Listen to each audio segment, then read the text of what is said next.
5 number সর্বশেষ শর্ত হলো মুওয়াফাকাতুদ দুআই বিদ-দাওয়াব। শুধু দোয়ায় কাজ হয় না, দোয়ার সাথে মাঝে মাঝে দাওয়ারও দরকার আছে না নাই? দোয়াও লাগবে, দাওয়াও লাগবে, ঠিক কিনা? আপনার ছেলের জন্য আপনি দোয়া চাইতে আসলেন, হুজুর দোয়া করেন। অনেকে কলম নিয়ে আসে আমাদের কাছে, কলম। আমি ভাবছি আমারে গিফট করবে, পরে কয় না, গিফট না, ফুদিয়া দেন। ফুদিয়ে দেন কেন? আমার ছেলের পরীক্ষা, আপনার ফু পাইলে গোল্ডেন এ প্লাস। আমি কই সর্বনাশ, লেখাপড়া না করলে ডবল জিরো পাবে, দোয়ায় কাজ হবে না।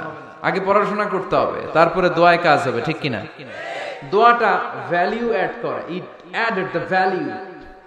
কিন্তু আগে লাগবে লেখাপড়া, আগে লেখাপড়া। অসুস্থ হয়েছেন, খালি দোয়া চাইতেছেন, চিকিৎসা নেয়া বড় সুন্নাহ। আল্লাহর হাবিব সাল্লাল্লাহু আলাইহি ওয়াসাল্লাম অসুস্থ হলে চিকিৎসা নিতেন, সুবহানাল্লাহ পড়েন।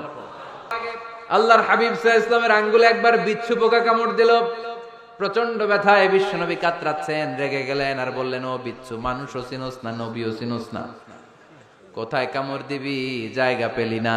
কিন্তু বিশ্বনবী ব্যথা পাচ্ছেন। আম্মা জান আয়েশাকে বললেন রাদিয়াল্লাহু তাআলা আনহাকে বললেন, লবণের পানি নিয়ে আসো, গরম দাও, ভালো।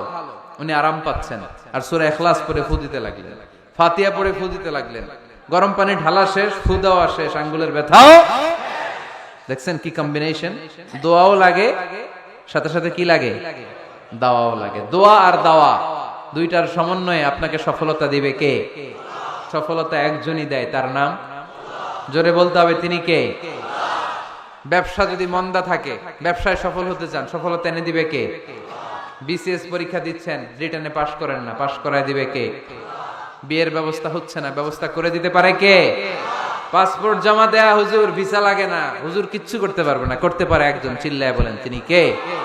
এজন্য বিপদে আপদে সব সময় আমরা ভরসা রাখবো আমাদের আল্লাহ রাব্বুল ইজ্জা ওয়াল জালালের উপর। আল্লাহর কাছে আমরা বেশি বেশি চাইবো। আল্লাহ ছাড়া কারো দরবারে আমরা হাত পাতি না, চিল্লায় বলেন ঠিক কিনা? আমরা ফকির একজনের দরবারে, ঘাটে ঘাটে আমরা ফকির হইতে রাজি না।